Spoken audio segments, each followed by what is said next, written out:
你手机有没有收过外送 App 的简讯？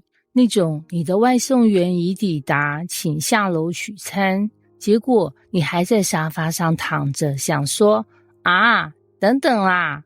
但是如果那份餐是你命悬一线时的唯一救命餐呢？你还会继续拖延吗？罗马书10章14到21节就在讲一个超级惊悚又爆笑的真相。福音早就送到了，但是很多人就是不点、不开、不收。福音外送的逻辑链，保罗一开场就丢出连环问题，然而人未曾信他，怎能求他呢？未曾听见他，怎能信他呢？没有传道的，怎能听见呢？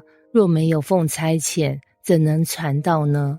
你看，这个逻辑简直就像外送：一，先要有人下单，等于信耶稣；二，才有外送员接单，等于传道人；三，然后外送员必须真的出发，等于被差遣；四，餐送到门口，等于听见福音；五，你打开门才能吃到救命的那一餐，等于相信呼求主名。结果呢，保罗引用以赛亚书说，报福音传喜信的人，他们的脚踪何等佳美。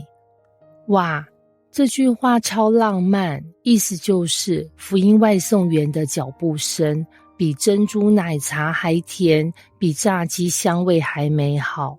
但悲剧发生了，保罗说，这是人没有都听从福音，因为以赛亚说，主啊，我们所传的有谁信呢？你知道这是什么意思吗？就是外送员辛辛苦苦送到门口，按门铃，结果里面的人说，哈，我不要啊，我没点这个，这是诈骗吧？啊，不好意思哦，我正在打电动，懒得下楼。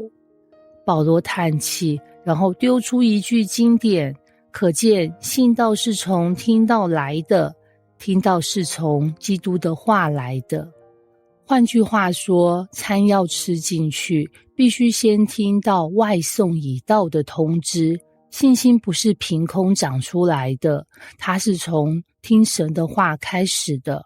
保罗接着问我说，他们没有听见吗？诚然听见了。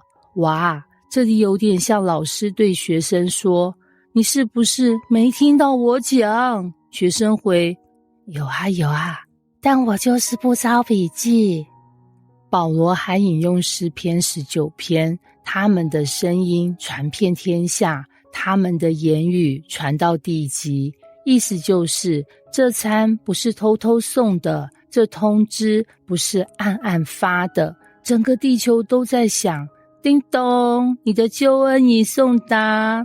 问题来了，保罗说，我在说，以色列人岂不晓得吗？他们不是没收到，而是收到之后还嫌弃。摩西早就警告过他们，我要以那不成为子民的惹动你们的愤恨，以无知的国民惹动你们的怒气。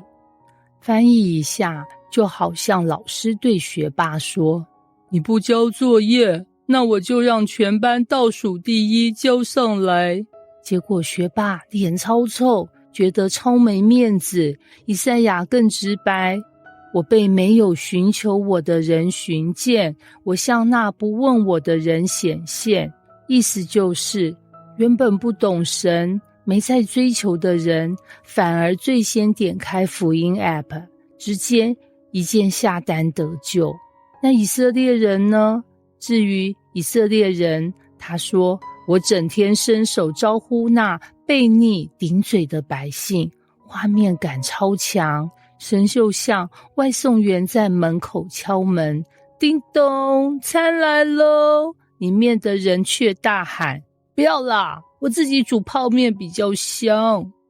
所以保罗今天其实讲了一个很震撼的真相，救恩的餐早就送到门口，问题不是没送达，而是人拒绝开门。福音不是难以理解的哲学谜题，而是已经送到你耳边的叮咚通知，差别就在于你要不要按下那个接受键。